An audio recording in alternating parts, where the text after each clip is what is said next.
નમસ્કાર, સમય news YouTube ચેનલમાં તમારું સ્વાગત છે।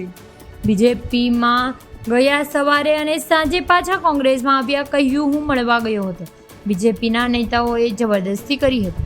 કોંગ્રેસના સોશિયલ મીડિયામાં રાજ્ય સંયોજક વિકાસ અગ્રવાલી, કેન્દ્રીય મંત્રી સ્મૃતિ ઈરાની અને બીજેપીના પ્રમુખ રામપ્રસાદ મિશ્રાને બીજેપીમાં જોડાયા હતા, પરંતુ બપોરે તેમનો નિર્ણય બદલાયો હતો અને સાંજ સુધીમાં કોંગ્રેસમાં પાછા ફર્યા હતા। આ સમગ્ર ઘટનાને અમેઠીમાં અંધાધૂંધ મચાવી છે।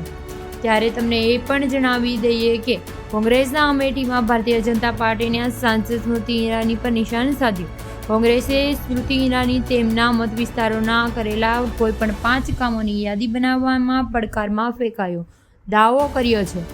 સાથે સાથે કહ્યું છે કે સ્મૃતિને નર્વસર છે, જો તેને ત્યાં કામ કર્યું હોત તો તે ડર્યો ન હોત। કોંગ્રેસે અમેઠીમાં વિકાસની ગાથા કરી છે, આવું કહેવામાં આવ્યું હતું। અને સાથે સાથે એ પણ કહ્યું હતું કે અમેઠીમાં બીજેપીના જિલ્લા અધ્યક્ષ રામપ્રસાદ મિશ્રાનો દાવો છે કે વિકાસ અગ્રણી બીજેપીમાં જોડાઈ ગયા છે। આ બોલવું કોઈ ગયું ન હતું।